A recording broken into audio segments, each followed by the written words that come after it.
Nah, kalau saudara perhatikan baik, maka Alkitab dengan jelas berkata bahwa temanya ini adalah pujilah Tuhan hai jiwaku. Dan ini adalah Mazmur daripada Daud. Mazmur itu berapa pasal Bapak Ibu? Berapa pasal Mazmur? Saya mau dengar orang yang suka baca firman baca itu. Mazmur berapa pasal? 150 pasal. 150 pasal tidak semua ditulis oleh Daud. Daud hanya menulis 100 pasal dari kitab Mazmur. 50 pasalnya ditulis oleh orang lain untuk mengingatkan Tuhan dan mengingat tentang Daud. Haleluya. Tapi Mazmur 103 ini ditulis oleh seorang raja yang Alkitab berkata mendapat perkenanan di hadapan Tuhan menurut Kisah Rasul 13 ayat 22. Bahwa Daud mendapatkan perkenanan di hadapan Tuhan. Dan Bapak Ibu perhatikan baik-baik bahwa yang Daud tulis ini adalah sebuah gaya hidup atau lifestyle-nya Daud. Gaya hidupnya Daud. Ya, gaya hidup beda dengan hidup gaya, saudara ya. Itu beda banget. Kalau hidup gaya ikut tren, tapi kalau gaya hidup adalah sesuatu yang kita bangun, sesuatu yang kita latih dari hal-hal kecil, sesuatu yang kita latih every day, every minute, every hours, every week, ya, bahkan every month, every years, lama-lama itu menjadi sebuah karakter, sebuah jadi gaya hidup. Kalau Anda terbiasa berbaik hati dengan seseorang, maka Anda biasa berbaik hati kepada satu bangsa. Kalau Anda terbiasa mendoakan seseorang, Anda juga akan terbiasa mendoakan orang lain, bahkan mendoakan bangsa-bangsa. Kalau Anda terbiasa untuk melakukan kebaikan bagi orang lain, maka hal-hal yang besar Anda akan dipercayakan. Saya percaya bahwa kalau kita nggak setia dengan perkara kecil, maka tidak dipercayakan perkara besar. Kenapa sampai Tuhan suruh kita setia dengan perkara kecil? Supaya jadi gaya hidup kita. Tuhan gak mau kita sekali-sekali kalau mut-mutan baru kita buat baik, mut-mutan baru berdoa, mut-mutan baru baca Alkitab. Tuhan gak mau. Tuhan mau kita punya sebuah lifestyle, yaitu lifestyle kerajaan Allah. Dan salah satu yang dibangunkan, salah satu yang Daud minta supaya saudara dan saya lakukan adalah gaya hidup pujian dan penyembahan. Alkitab berkata begini, pujilah Tuhan hai jiwaku, dan jangan lupakan segala kebaikannya. Kenapa kita perlu memuji Tuhan? Karena kebaikan Tuhan. Kita memuji bukan karena kita lagi diberkati nih. Gue memuji karena omset lagi naik nih. Gue memuji karena gue dapat pekerjaan, dapat posisi yang bagus. Bukan memuji karena hati lagi senang, bukan.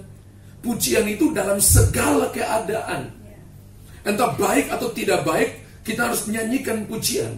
Dan Bapak Ibu harus tahu bahwa kalau kita belajar tentang tabernakel Musa, maka dibagi dalam 3 bagian: halaman, ruang suci, ruang maha kudus. Halaman ada 2 benda, yaitu kolam mesbah korban bakaran, kolam pembasuhan. Kemudian masuk ke ruang kudus, ada 3 benda. Sebelah kanannya kaki tiang, sebelah kirinya adalah meja roti pertunjukan dengan disusun 2 roti. Masing-masing satu tumpukan 6 buah roti, jadi ada 12 buah roti, gambaran firman, gambaran pemerintahan Tuhan. Sedangkan kaki tiang gambaran 7 mata Allah, gambaran karunia-karunia rohani bekerja di situ. Lalu yang dekat dengan ruang maha kudus itu adalah mesbah doa. Dan saudara tahu mesbah doa itu punya 3 fasilitas, yaitu doa, pujian, dan penyembahan. Haleluya. Amin. Untuk Anda mau masuk di dalam ruang maha kudus, kalau dalam kitab Ibrani Rasul Paulus berkata begini, bahwa di dalam ruang maha kudus satu benda, bukan cuma ada tabut perjanjian, tapi ada 2 benda di situ, yaitu tabut perjanjian dan mesbah doa. Jadi Rasul Paulus menarik mesbah doa masuk dalam ruang maha kudus. Berarti doa, pujian, penyembahan itu menentukan bahwa Anda dan saya ada di ruang maha kudus, dan Tuhan selalu ada di ruang maha kudus. Amin. Kenapa kita menyembah Tuhan? Alasan sederhana, karena pujian penyembahan. Setan bisa mengambil semua yang ada pada saudara, tapi setan tidak bisa mengambil penyembahan yang ada di dalam. Ayub diambil semua yang ada pada dia. Betul? Dalam satu hari itu. Orang paling kaya, terkenal di daerah sebelah timur, tapi dalam satu hari habis. Saya mau tanya Bapak Ibu, orang yang cinta Tuhan bisa bangkrut enggak? Yang bilang bisa bangkrut enggak? Yang bilang ragu-ragu. Yang bilang orang yang mengasihi Tuhan tidak mungkin bangkrut, angkat tangan. Kalau kita masih ada yang katakan. Saya beritahu kepada saudara, semakin Anda cinta Tuhan, maka Anda punya kesempatan untuk bangkrut bisa 100%. Oh, nggak ada yang ada. Ayub ikut Tuhan, takut akan Tuhan, saleh, jujur, lakukan kebaikan, bangkrut, krut. Setan menyerang 4 hal dalam hidup Ayub. Setan menyerang penyembahannya, setan menyerang ibadahnya, setan menyerang keluarganya, setan menyerang usahanya, setan menyerang pribadinya. 4 hal setan serang hidup Ayub. Habis dalam 1 hari. Yang tidak bisa setan ambil daripada Ayub adalah penyembahannya. Ayub 1 ayat 22, ayat 20-21. Maka tersungkurlah Ayub, lalu dia menyembah Tuhan. Terjemahan Indonesia berkata, boleh saya suara begini aja? Suara saya didesain untuk daerah kayak begini.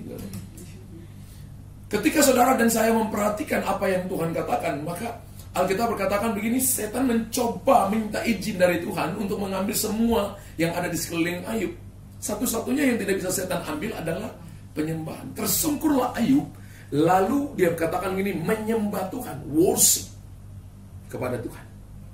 Hari ini mungkin seluruh yang ada di sekeliling saudara diambil, keadaan tidak menentu, situasi tidak menentu, Anda seperti pohon yang tumbuh subur tiba-tiba ditebang dan tidak bisa lihat sama sekali. Saya beritahu kepada saudara, selama pohon itu akarnya masih di dalam, maka ada pengharapan. Amen.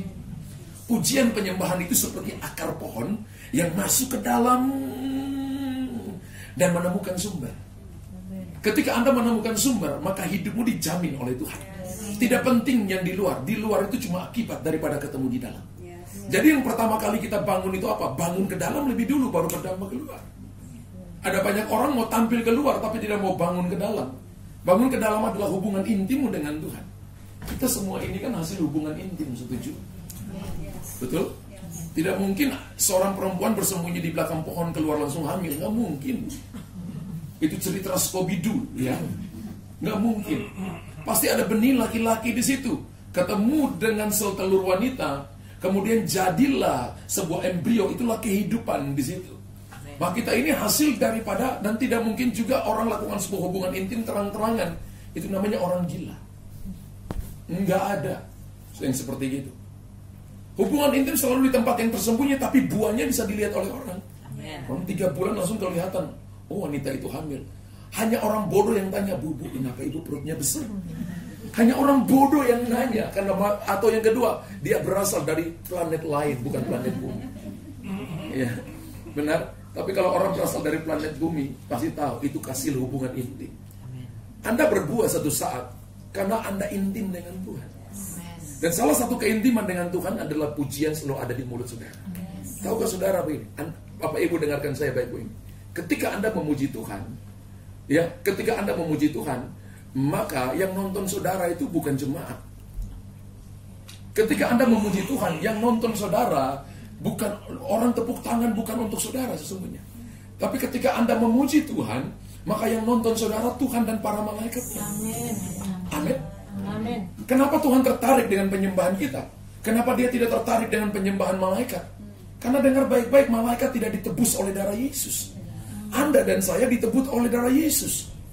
Karena itu ketika Anda memuji Tuhan, wow, itu Anda ditonton oleh para malaikat dan oleh Tuhan. Amen. Makanya begini, berbanggalah ketika Anda memuji Tuhan. Memang untuk pemimpin pujian perlu audisi, perlu suara yang bagus. Tapi untuk nyanyi di kamar nggak perlu audisi. Mungkin ketika Anda buka mulut terjadi gempa bumi, halilintar, kilat sambung menyambung. Ya, nggak apa-apa. Tapi Tuhan lihat hati. Ya, untuk jadi singers dan worshiper, maka Anda perlu audisi. Tapi untuk menyembah Tuhan, Anda punya ekspresi sendiri. Haleluya. Yang orang yang suka memuji Tuhan mukanya kinclong-kinclong. Ya, yang 71 jadi 17 tahun. Amen. Yang tidak suka memuji Tuhan. Amen. Ya. Lihat ibu ya. Sudah 70 ibu ya? 70 kemarin ya. Seperti 17 tahun. Ya.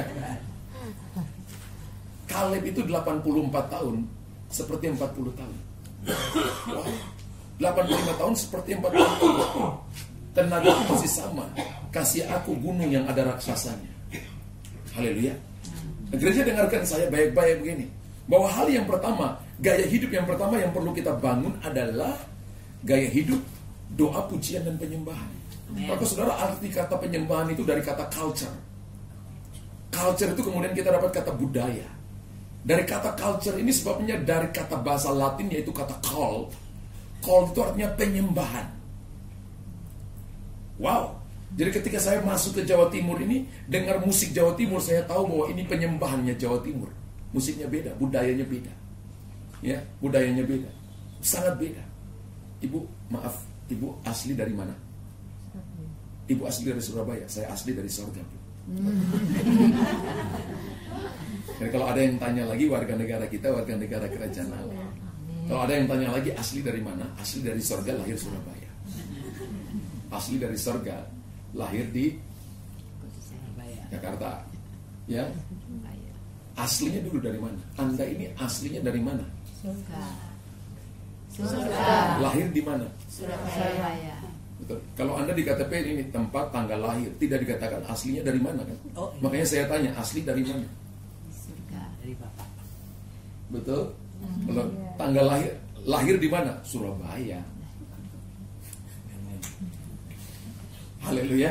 Amin. Amin. Jadi kata cult itu adalah kata penyembahan. Jadi seluruh budaya di seluruh dunia dibangun dengan penyembahan. Kalau penyembahannya salah, maka seluruh hidup penduduknya juga jadi salah. Tapi kalau penyembahannya benar, maka seluruh hidupnya, seluruh bangsa jadi benar di hadapan Tuhan. Alkitab dengan jelas berkata begini, bahwa gaya hidup kerajaan Allah harus di dalamnya ada penyembahan.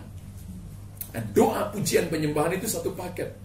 Daud pernah berkata dalam Mazmur pasal 43 sampai 46 gini, hai jiwaku, mengapa tertekan dalam batinmu, bangkit dan pujilah Tuhan. Pernah baca ayat itu? Ya. Hai jiwaku, mengapa tertekan dalam batinmu, bangkit puji Tuhan. Kenapa Daud tertekan hatinya?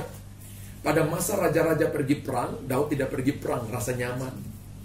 Comfort zone selalu membunuh iman saudara dan membuat Anda jatuh. Ya.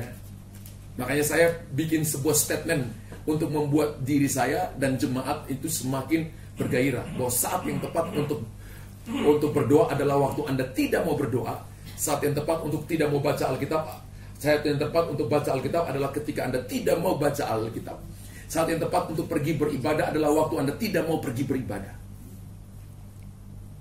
Kenapa lihat saya seperti itu? Haleluya. Amin.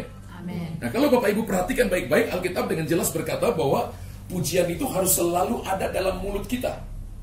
Berarti apa saja pujian? Kalau kitab Efesus berkata, hendaklah engkau memakai nyanyian puji-pujian satu dengan lain untuk selalu memuji Tuhan. Haleluya. Jadi kalau Anda mau ngomong dengan suami, kasih saya kunci G, Pak. Misalnya Anda mau ngomong dengan suami, Anda bisa pakai nyanyian. Anda misalnya ibu, Anda mau nyanyi dengan suami. Sayangku, hari ini engkau ganteng sekali. Tuhan akan memberkatimu. Pekerjaanmu diberkati oleh Tuhan. Engkau jadi suami yang takut akan Tuhan. Itu Mazmur puji-puji. Kan terbiasa begini, sayang, engkau ganteng, biasa. Coba bikin dalam nada gitu ya. Kalau bikin dalam mazmur, bikin dalam puji-pujian, itu gaya hidup. Haleluya. Terus nanti suami yang balas, cintaku, hari ini engkau beautiful. Matamu bagaikan bulan purnama, bibirmu bagaikan apalagi. Anda bisa memuji, saling memuji. Jadi ada mazmur, bayangkan itu, sorga katakan begini, ayo kita turun ke rumah itu. Ketika ada pujian, Anda menarik sorga turun ke bumi. Alkitab berkata, doa Tuhan Yesus berkata, di bumi seperti di sorga. Anda nggak perlu nanti ke sorga. Anda bisa ciptakan sorga di bumi. Bagaimana caranya? Gaya hidupmu pujian penyembahan. Ada banyak orang menyembah Tuhan cuma di gereja. Ya, saya gembala. Dan saya ngajar jemaat, saya tanya ini, berapa banyak Anda berdoa? Berapa banyak Anda memuji Tuhan? Tidak semua angkat tangan. Jemaat yang sehat adalah jemaat yang semuanya penyembah. Semua berdoa, bukan cuma tim doa. 100% jemaatnya berdoa. Haleluya. Amin. Sehingga setiap awal bulan, saya dengan jemaat sama-sama doa puasa 10 hari. Setiap awal bulan. Dan kita udah puasa hampir 400 hari. Ya. Setiap bulan. Biasanya saya sendiri, lalu Tuhan katakan kamu harus ajarin jemaat. Supaya mereka tahu bagaimana doa pujian penyembahan. Saya lihat malam-malam tuh oma-oma nari dengan Tuhan kalau kita pujian penyembahan. Saya lihat malam-malam mereka dilawat oleh Tuhan. Wow. Saya tanya oma di rumah seperti gitu. Dia katakan, Pak Pendeta, saya masak nasi goreng untuk cucu saya sambil nari, Pak Pendeta. Hati gembala tenang, apalagi hati Tuhan bersuka cita. Aku akan bersorak dengan mereka yang bersorak. Saudara tahu waktu Anda memuji, maka pujianmu jadi tongkat di tangan Tuhan. Yehuda adalah tongkat kerajaan. Tahu arti Yehuda? Yehuda artinya praise. Yehuda artinya pujian. Ketika Anda memuji, maka pujianmu jadi senjata. Ya, basically pelayanan saya ini sign and wonders and deliverance, kelepasan, saudara. Ya, pelayanan dasar saya itu kelepasan. Dan saya sudah lihat ketika ada roh-roh jahat yang sangat keras kepala, saya pergi dengan gitar kecil saya. Lalu saya nyanyi, dalam nama Yesus. Roh jahat pergi, ampun, ampun, keluar, saya keluar dengan teriakan. Setan takut sekali dengan pujian penyembahan. Tapi kalau Anda sekali-sekali buka mulut, setan bilang, siapa ya? Mulut berat, saudara. Terus nanti kalau pujian, angkat tangan berat karena di tangan ada jam Rolex mahal. Lalu Anda katakan, mari kita beri yang terbaik bagi Tuhan. Saya katakan, bohong. Makanya beberapa orang-orang yang biasa doa persembahan, saya katakan jangan doa seperti itu. Ya. Mari beri yang terbaik. Kalau kamu nggak kasih yang terbaik, jangan doa yang terbaik. Kenapa? Kita udah kasih sisa, baru kita bilang yang terbaik. Ketika kita dapat gaji, ketika kita dapat keuntungan, kita udah angkat sana sini dulu, baru kasih sisa ke Tuhan, baru kita bilang yang terbaik. Kita bohong dengan Tuhan. Yang namanya yang terbaik itu sebelum Anda sentuh, Anda sudah kasih ke Tuhan. Dia menjadi Jesus be the center, menjadi number one dalam hidup kita. Jadi gaya hidup yang pertama, pujian penyembahan itu adalah seluruh hidup Anda serahkan untuk Tuhan. Haleluya. Amin. Ayat yang ketiga, hal yang kedua, saudara perhatikan ini. Gaya hidup yang kedua yang Tuhan mau pada kita adalah ini. Dia yang mengampuni segala kesalahanmu, yang menyembuhkan segala apa? Segala penyakitmu. Sampai ayat keempat, dia yang menebus hidupmu dari lubang kubur, yang memahkotai engkau dengan kasih setia dan rahmat. Kalau saudara perhatikan ayat ini baik-baik, Alkitab katakan begini, mengampuni sama dengan sembuh. Jadi gaya hidup yang Tuhan mau dari gerejanya hari-hari ini adalah gaya hidup, yaitu pengampunan, apologize, forgiveness. Saya dulu sakit hati dengan papa saya. Kami 7 bersaudara, saya nomor 4. Saya di tengah-tengah, saudara. Mungkin karena kakak 1, 2, 3, mereka pintar-pintar semua. Kakak nomor 1 sampai nomor 3 itu naik kelas itu lompat kelas. Kelas 2 lompat kelas 4, yang 3 lompat 5, 4 lompat 6. Lalu saya nomor 4, tidak pernah tinggal kelas sih. Pendeta yang khotbah ini gak pernah tinggal kelas. Naik dengan pasti. Tapi papa saya bandingkan saya dengan 3 kakak saya. Kamu anak bodoh. Kamu anak tidak tahu diuntung. Kamu anak begini tidak sama dengan 3 kakakmu. Jadi saya itu betul-betul dalam rumah itu selalu dibanding-bandingkan. Karena 3 kakak saya di atas saya pintar-pintar semua. Dan saudara kelas 6 SD. Ya, saya ingat waktu saya kelas 2 SD. Saya pulang sudah berdarah benjol di sini. Kenapa? Karena ada teman saya yang pukul kakak perempuan sepupu saya. Terus saya mukulin dia. Sampai di rumah saya nangis. Papa saya tanya gini, siapa yang pukul kamu? Itu dia, balik. Saudara tahu balik, bukan papa saya pukul itu, teman. Balik, papa saya bilang ini, ayo pukul dia, berkelahi. Saudara. Saya sudah benjol di sini, berkelahi. Saya marah dengan papa saya. Kelas 6 SD saya ikut bela diri taekwondo. Saya 13 tahun, atlet taekwondo, punya sasana 600 orang, lebih banyak dari saudara. Saya ikut taekwondo cuma dengan satu tujuan, satu saat pukul papa saya. Ya. Dan setiap kali saya ingat saya sabuk merah, saya sabuk kuning strap hijau, itu baru latihan 1 tahun setengah. Saya sudah lolos seleksi daerah untuk masuk di dalam ikut pertandingan, saudara. Bisa bayangkan, saudara, saya lihat lawan, saya bayangkan papa saya, lawan gak pernah sampai ronde ketiga. Ronde 1, ronde kedua udah KO. Saya jadi beringas, jadi nakal, luar biasa. Satu saat saya ingat saya sudah punya sasana 600 orang. Saya punya sudah sabuk hitam kukiwon dari Korea. Lalu satu saat saya bertengkar dengan papa saya. Saya bersyukur sekali bahwa hari itu ada mama saya, sehingga kaki dan tangan saya tidak menyentuh papa saya. Kami berdua bertengkar dan saya marah dengan papa saya. Saudara tahu? Hari itu papa saya bilang kepada saya gini, sekalipun kamu pakai taekwondo, papa pakai tai babi untuk kamu. Oh, saya marah luar biasa. Anda tertawa hari ini, tapi saya sudah sembuh 26 tahun yang lalu. Lalu saya ingat tahun 93, saya dilayani kelepasan. Seluruh ilmu-ilmu taekwondo itu keluar terbang-terbang. Lalu hamba Tuhan yang melayani saya berkata, ini kamu tidak bisa ngampuni siapa? Saya katakan papa, lalu dia peluk saya. Saya mewakili papamu. Hari itu saya dibaptis Roh Kudus. Saya dipenuhi Roh Kudus. Lalu dia katakan, kamu harus pulang dan ketemu papa, minta ampun dari papa. Ketika saya datang malu, kan dulu mau pukul, dulu nakal, melawan. Papa saya bilang ini, kamu akan jadi dua hal, jadi preman dan jadi tukang bakul. Saya bersyukur Tuhan gak dengar dua-dua yang papa saya ngomong. Haleluya. Dan saudara tahu saya datang dan saya lahir di Ambon, saudara. Ya, saya lahir di Ambon dan orang Ambon didik anaknya keras sekali. Papa saya didik saya sangat keras.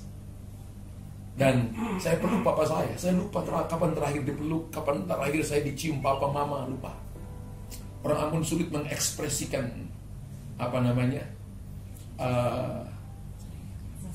perasaannya. Ya ada keluarga istri saya, ya sekalipun campuran papanya Chinese, mamanya Ambon bisa mengekspresikan kasihnya. Sehingga saya bersyukur anak-anak saya bisa ikut gaya hidup keluarga istri saya.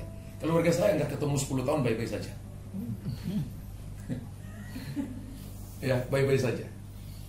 Kalau saya ngomong dengan halo apa kabar, rasanya di sana itu aduh, mau ajak ngomong panjang susah sekali. Karena kita terbiasa hidup sendiri-sendiri. Dan saya datang peluk papa saya. Saya bilang, papa saya anak kurang ajar, saya tidak tahu diuntung, saya anak nakal. Papa saya diam, tidak bergerak seperti patung. Lalu dia ngomong kepada saya gini, memang kamu kurang ajar. Memang kamu tidak tahu diuntung. Tapi saya tetap peluk papa saya. Mungkin 10 menit lama itu peluk papa. 10 menit lama. Tiba-tiba saya rasa tangan kanannya naik peluk saya, tangan kirinya peluk, dan dia katakan gini, tapi kamu harus tahu papa sayang kamu. Saya nangis. Dia ajar saya dari kecil gini, laki-laki gak boleh nangis. Hari itu saya nangis. Dan hubungan kami berdua baik sampai dia meninggal 2012. Saudara tahu papa saya waktu di atas tempat tidur, saya bilang mama saya, pulang tidur di rumah. Adik-adik saya pulang tidur di rumah. Saya bilang, biar papa saya yang layani. Saudara, dia ke kamar mandi gak bisa, saya gendong. Saya udah jadi gembala, saya gendong. Di kamar mandi saya bersihin papa saya. Pakai pempes saya kasih pakai. Semua. Dia udah gak bisa bicara, dia cuma angkat 2 tangan saya dan kasih jempol untuk saya. Tapi setelah saya pulih, kami berdua punya hubungan. Satu hari dia bisa telepon saya bisa 3-4 kali. Dia sakit apa saja, panggil saya Pak Pendeta, tolong doain Papa. Ya, satu hari bisa seperti itu. Hubungannya beres. Saya bersyukur di akhir hidupnya saya layani Papa saya. Saya pulang dari Makassar, saya pulang ke Ambon dan saya bilang mama pulang istirahat di rumah biar saya ngurus Papa. Ya. Adik-adik perempuan saya bilang pulang, gak usah, biar nanti saya ngurus Papa. Saudara, dia lihat saya dan dia cuma senyum, gak bisa ngomong, cuma angkat 2 jempol. Ya. Saya ambil tangannya, taruh di kepala saya, berkati saya. Tahu saudara, berkat orang tua itu menjadikan Anda dan saya jadi hebat. Kenapa? Pengampunan. Hari ini saya tahu saya dipakai Tuhan karena mengampuni. Hari ini ada yang marah dengan papa, ada yang marah dengan suami, ada yang marah dengan mama. Secara kesehatan gak bagus. Ketika Anda marah, maka sel Anda memberontak. Saya punya teman ahli bedah syaraf dan ahli bedah tumor. Teman baik, pendeta juga, dokter. Salah satu dokter terkenal. Ada beberapa teman saya yang dokter presiden. Dan saya tanya gini, Alkitab berkata, sakit hati membusukkan tulang, hati gembira obat yang manjur. Apa hubungan sakit hati dengan penyakit? Dia katakan, Pak Luther, kalau saya jelaskan dari ilmu kedokteran panjang. Tapi simpel aja begini. Ketika orang sakit hati, maka dia selalu membawa orang itu di pikirannya. Setuju? Waktu orang sebutkan mailing, Jantung Anda langsung pacu, cuk, cuk, cuk, cuk, cuk, cuk, cuk. Anda masuk kamar mailing ikut. Ikut di mana? Di pikiran. Anda mandi, mailing, tambah besar suaranya. Mailing, tambah gede. Itu seperti Anda ikat itu orang di punggung saudara, Anda bawa kemana-mana. Ya, Anda bawa orang itu kemana-mana. Anda pikir. Lalu tekanan terjadi di inti sel.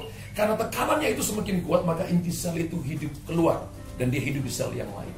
Ketika dia hidup di sel yang lain, dia bertumbuh lebih cepat, makanya jadinya kanker. 95% kanker hari ini terjadi karena orang sakit hati. Saya pernah layani salah satu penari tim kreatif kami punya mama. Dia katakan begini, Om, tolong doain mama. Oke, mama kenapa? Mama sakit kanker, Om. Oke, nanti janjian bikin waktu, kemudian saya datang. Malamnya waktu saya berdoa, saya lihat di badan sebelah kanannya ini lintah besar, lintah raksasa mengelilingi badan kanan. Itu anaknya itu nggak kasih tahu kanker payudara ini di sebelah mana. Dan saya dengar Roh Kudus kasih tahu kepada saya Amsal 30 ayat 15. Ketika saya buka ayatnya itu lucu. Si lintah mempunyai 2 anak. Namanya lucu, untukku. Iya. Misalnya Anda punya anak namanya Mailing, 2 Mailing. Kan gak mungkin kalau ada Mailing, satunya Ling. Kan gitu. Kan begitu. Harus ada bedanya. Benar? Harus ada. Ini namanya untukku. Berarti Tuhan bilang roh mementingkan diri sendiri. Lalu saya tanya dalam doa itu, lalu gimana Tuhan? Tuhan bilang binatang ini hanya bisa dilepaskan, roh ini hanya bisa dilepaskan cuma dengan 2 hal, dengan garam dan terang dunia. Akulah garam dan terang dunia. Kalau Anda kena lintah nempel pada Anda tarik, kulitmu akan rusak, akan luka tambah besar. Karena lintah itu sekalipun sudah sedot darah saudara, dia darahnya badannya udah penuh, nggak mau lepas. Tapi ketika Anda kasih garam, lepas sendiri, kulitmu aman, Anda baik-baik saja. Ketika Anda kasih api, maka dia lepas. Lalu Tuhan bicara firman Tuhan. Ketika besok saya naik, saya kaget itu ibu. Nanti dia kasih tahu bahwa badannya 55 kilo, sekarang di bawah 25 kilo. Kulit bungkus tulang, itu rangka berjalan. Matanya itu sudah mau keluar, rambutnya itu sudah rontok semua. Dan saya lihat raut wajahnya wanita cantik, tapi sudah rontok semua. Dan dia katakan kepada saya, Pak Pendeta, 1 tahun saya tidak bisa lihat wajah saya, muka saya di cermin, karena saya ngeri lihat muka saya sendiri. Dan tadi malam darah keluar begitu banyak. Lalu saya ingat pernyataan Tuhan tadi malam, saya cerita kepada ibu itu 1 jam saya ngomong firman.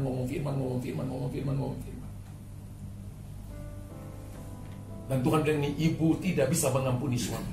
Suaminya adalah seorang jenderal polisi, bintang 1. Dan saudara, dia tidak bisa mengampuni waktu suaminya tahu ada benjolan kecil di dadanya, maka suaminya punya wanita lain. Ada banyak laki-laki itu nggak fair ya. Waktu jatuh cinta dengan istri, wow, setiap hari apel di rumah, wow, I like you, I need you, ya begitu ya maunya, ya tiap hari. Tapi ketika misalnya waktu sudah punya anak 3, lihat wanita lain, itu nggak fair bagi saya, nggak fair. Dulu waktu datang ketemu dengan istri itu langsing gitu ya. Sekarang setelah kasih anak 3 langsung lihat wanita yang lain, itu nggak benar juga. Di sini nggak ada bapak-bapak, karena kita beberapa saja aman. Gitu. Ya, terus ibu-ibu puji Tuhan, Pak, kita ditolong. Dan saya beritahukan ini kepada saudara. Ketika didoakan 3 hari, hari kedua malam saya doa, Tuhan kasih saya penglihatan. Seluruh tubuhnya dililit oleh ular piton.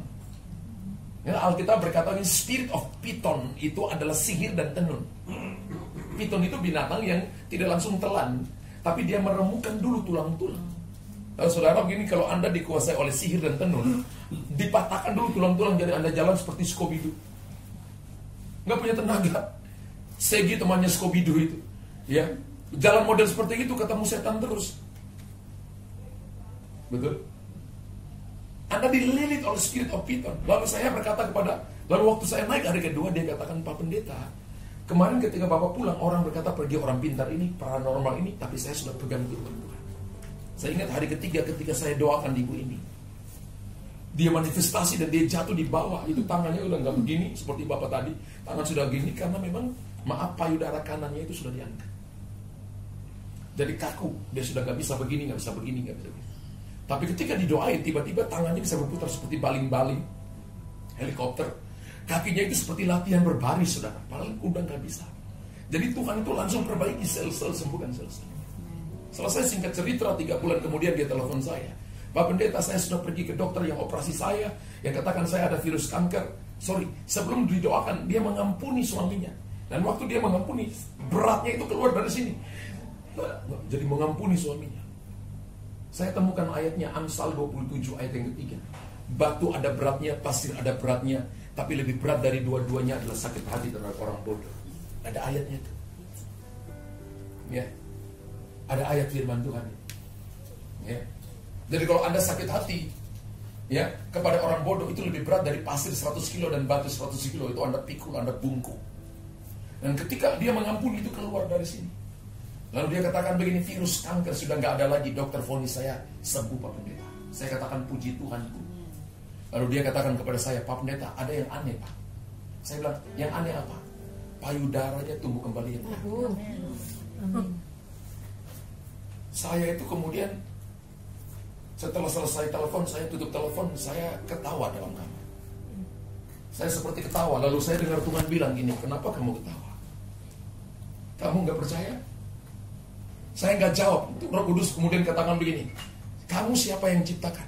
Saya bilang Tuhan. Mobil kamu itu kalau rusak, kamu ambil ke gereja tambah rusak nggak? Saya bilang tambah rusak. Kamu ambil kemana kalau mobil Toyota mau rusak itu? Saya ambil ke bengkel Toyota.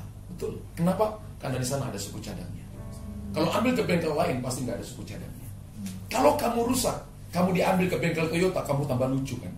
Roh Kudus jelaskan itu kepada saya. Kalau kamu rusak, manusia rusak, ambil ke BI, bengkel ilahi. Montirnya namanya Yesus Kristus. Ada produknya, ada onderdilnya, nomor seri juga sama.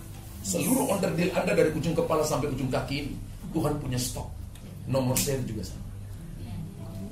Ibu ini payudaranya tumbuh kembali yang baru. Dia masih hidup 12 tahun lagi. Padahal ketika saya ketemu, dikatakan bahwa 3 bulan lagi meninggal. Memang umurnya sudah 60 tahun lebih. Dia masih hidup 12 tahun lagi, berarti umurnya 70 lebih. Saya beritahu dia mati bukan karena cancer. Dia mati karena memang waktunya dia udah umur tua. Saya beritahu ini kepada saudara, sakit hati adalah pembunuh iman nomor 1 dalam gereja. Kasih tahu kiri kanan, iya. Kalau lihat mukanya, dari mukamu, kamu sudah bebas dari sakit hati. Haleluya. Amin. Amin. Alkitab dengan jelas berkata begini, bahwa dia yang mengampuni segala kesalahanmu, menyembuhkan segala penyakit. Saya pelayanan saya Sign and Wonders, saudara. Saya lihat orang keluar dari kursi roda, orang buta lihat, tuli dengar. Saya lihat orang tangan panjang pendek ini tangan bisa keluar. Tuhan sembuhkan tangan krak. Sembuh lagi. Saya lihat kaki pendek keluar, krak, sembuh lagi. Saya lihat benjolan-benjolan di payudara lenyap. Ya, dalam 2 minggu yang lalu sampai 3 wanita, 3 ibu-ibu benjolan di payudara lenyap. Saya lihat miracle demi miracle terjadi. Dan saya temukan ketika saya ngomong dengan mereka, alasan ada payudara, ada alasan di mana ada benjolan di payudara, kanker rahim, kanker serviks adalah sakit hati dengan suami.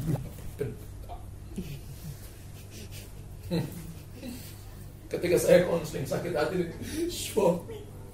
Kenapa? Suami tidak mencintai. Lebih banyak lihat handphone daripada lihat istri. Sekarang ini banyak suami sakit hati dengan istri. Kenapa? Istri lebih banyak lihat handphone daripada lihat suami. Di sini enggak ada. Ya. Banyak yang mau ngaku ya. Ya. Alkitab dengan jelas berkata kepada kita bahwa saudara harus belajar mengampuni. Ketika Anda suka mengampuni, maka seluruh organ tubuhmu sehat walafiat. Karena saya dari latar belakang sakit hati dengan papa saya, di rumah saya belajar ajar anak-anak saya untuk mengampuni. Jadi lifestyle kami di rumah itu mengampuni. Bahkan kalau ada asisten-asisten rumah yang salah, saya kalau salah janji dengan anak saya, terus saya tidak tepati, saya panggil, Cece, papa minta maaf, papa nggak bisa. Papa minta ampun, papa nggak bisa. Papa hari ini atur waktu dan papa nggak bisa. Papa janji besok. Jadi bahasa pengampunan itu sudah terbiasa di rumah. Dulu saya butuh puluhan tahun baru saya bisa datang ke papa saya, papa minta ampun. Susah sekali. Anak-anak saya kalau salah, papa minta ampun ya papa ya. Jadi terbiasa. Yang paling gede sudah kuliah, yang paling kecil kelas 3 SMA. Ya. Mereka udah terbiasa. Sehingga kalau asisten-asisten rumah tangga itu, mereka nggak salah tapi katanya, panggilin kakak, mbak, maaf ya mbak, minta ampun ya. Harusnya nggak perlu. Dia anak tuannya gitu loh. Tapi saya ajarkan di rumah begini, bahwa itu manusia, kamu belajar. Kamu akan ketemu orang yang lebih jahat mungkin daripada itu. Belajar ngampun. Benar gini, kalau kamu belajar ngampun, untung lebih banyak untuk kamu. Kalau kamu sakit hati, ruginya lebih banyak. Kita sakit hati dengan orang-orang lagi pergi makan, ketawa ke TV di mall. Kita lagi di rumah, aduh sakit, aduh migren. Anda gak keluar-keluar di rumah. Anda lihat mukamu jelek banget. Orang lagi marah itu gak cantik, gak ganteng. Muka paling jelek itu kapan? Waktu Anda marah. Coba lihat kiri kan. Muka kamu yang paling jelek itu waktu kamu sakit hati. Haleluya. Amin. Amin. Sekarang hal yang ketiga kita baca ayat yang kelima. Dia yang memuaskan hasratmu dengan kebaikan, sehingga masa mudamu menjadi baru seperti pada burung raja wali. Wow. He gives you the good things that you want. Ya. So you become strong again as a young eagle. Artinya begini, bahwa dia memberi Anda hal-hal yang baik yang Anda inginkan. Jadi kamu akan menjadi kuat kembali seperti burung raja wali. Alkitab katakan dia memuaskan. Yang bisa memuaskan hati kita, hasrat kita, keinginan kita itu cuma Tuhan. Anda jangan cari dari dunia. Bapak Ibu bisa kasih masuk apa saja di hati saudara. Uang 1 triliun di hati saudara, selalu ada tempat yang kosong. Rumah 5 di sini, selalu ada tempat yang kosong. Mobil 5 di sini, selalu ada tempat yang kosong. Tanah 1 hektar dimasukin, selalu ada tempat yang kosong. Size hati kita itu sangat luas. Anda kasih matu semua yang ada di dunia, selalu ada tempat yang kosong. Satu-satunya yang bisa memenuhi hati saudara adalah cuma Yesus. Cuma firman Tuhan. Masukkan firman di hati saudara, Anda puas. Amin. Kita cuma puas dalam hadirat Tuhan. Sehingga masa mudamu menjadi baru seperti pada burung raja wali. Ya. Maksud saya nanti kalau kita nyanyi, bukan gay, sorry. Ya. Sehingga masa mudamu menjadi baru seperti pada burung raja wali. Saya cerita dulu burung raja wali. Ada raja wali yang namanya Golden Eagles. Rentang sayapnya itu bisa 5 meter, saudara. Dan dia bisa mengangkat kambing gunung yang beratnya bisa 5 kali lebih berat daripada raja wali. Dan tahu ke saudara bahwa ada raja wali yang umurnya bisa 40 tahun. Ada raja wali yang umurnya katanya kalau di Google saya belum dapat, katanya ada yang sampai 60 tahun. Tapi banyak kali ada yang sampai 40 tahun. Dan setiap kali 20 tahun dia mengalami yang namanya masa paruh. Masa paruh itu apa? Masa rontok bulu. Jadi raja wali dewasa ini dia akan terbang, dia akan buat rumahnya itu di bukit-bukit batu paling tinggi, pohon-pohon paling tinggi yang tidak dapat dijangkau oleh yang lain. Lalu dia akan terbang dan cari air terjun.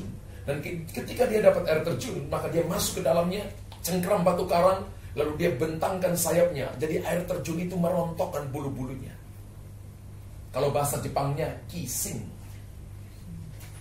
bahasa Cinanya licin, bahasa Indonesia botak dan gundul. Jadi dirontokkan bulu-bulunya semua, sehingga tidak ada bulu, nggak bisa terbangkan. Jadi dia lompat dari batu karang satu batu karang yang lain sampai di sarangnya. Lalu saudara, dia cuma cengkeram batu karang, natap matahari. Itu raja wali. Berapa lama? Kurang lebih 1 bulan dia kerjakan ini. Cengkeram batu karang, natap matahari. Mazmur 84 ayat 12 berkata, Allah kita adalah matahari dan perisai. Kasih dan kebaikan ia berikan kepada orang yang mengasihi dia. Yesus kita adalah sang Petra, batu karang itu sendiri. Ketika Anda mengalami masa paruh, masa rontok bulu, jangan coba-coba terbang. Anda mengalami masa-masa penurunan, jangan ngomel. Pegang firman Tuhan, fokus kepada Yesus. Dia akan puaskan saudara. Pada waktu malam dia kedinginan. Waktu siang dia lihat teman-temannya sedang menangkap mangsa, terbang melintasi badai. Dia cuma bisa mencengkeram batu karang, natap matahari. Itu masa paruh. Lalu minggu berganti minggu, kemudian terjadi reaksi hormon dalam tubuhnya, bulu-bulu kecilnya tumbuh dan jadi bulu lebat. Lalu dia kepakkan sayapnya kembali. Dan ketika dia terbang setelah 1 bulan itu, kecepatan terbangnya melebihi kecepatan terbang 20 tahun yang lalu.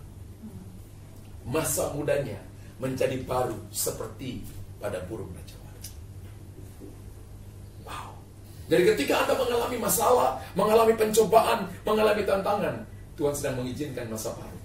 Jangan coba-coba terbang di bawah batu-batu karang terjal yang akan menghancurkan saudara. Haleluya. Bapak Ibu perhatikan dengan baik begini, bahwa Alkitab dengan jelas berkata, Dia memuaskan hasratmu dengan kebaikan. Masa mudamu menjadi baru seperti pada burung Raja Wali. Raja Wali dewasa ini waktu dia mau mati, dia mengalami yang sama, rontok bulu. Dia ada di sarangnya, natap matahari, pegang batu karang, lalu dia mati. Hidupnya keren, matinya gagah. Haleluya. Tidak dikatakan maka Raja Wali dewasa mati karena rematik. Tidak. Mati karena stroke. Tidak. Ya. Mati karena serangan jantung. Tidak. Matinya fokus kepada Yesus. Pegang firman Tuhan. Lihat cara matinya Daud.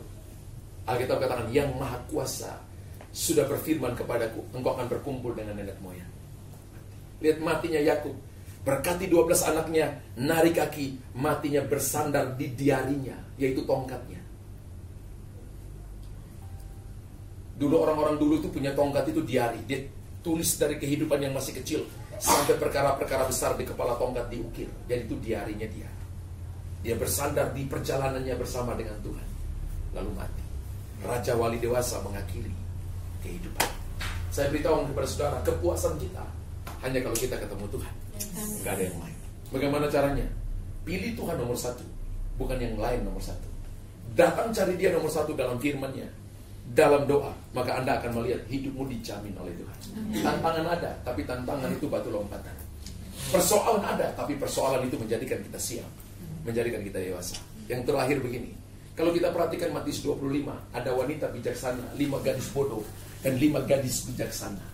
Mereka sama-sama punya pelita yang bernyala, tapi yang mereka nggak punya adalah yang 5 yang bodoh, tidak punya minyak yang cukup. Jadi masalah pada mereka adalah di persiapannya. Persiapan yang baik membuat seberapa kita sanggup. Mari persiapkan diri hari ini, supaya kita sanggup handle berkat Tuhan, handle kepercayaan Tuhan, handle pengurapan yang akan Tuhan berikan kepada kita, supaya Tuhan dipermuliakan. Amen. Tuhan memberkati saudara. Amen. Tepuk tangan dulu bagi Tuhan. Mari bangkit berdiri Bapak Ibu.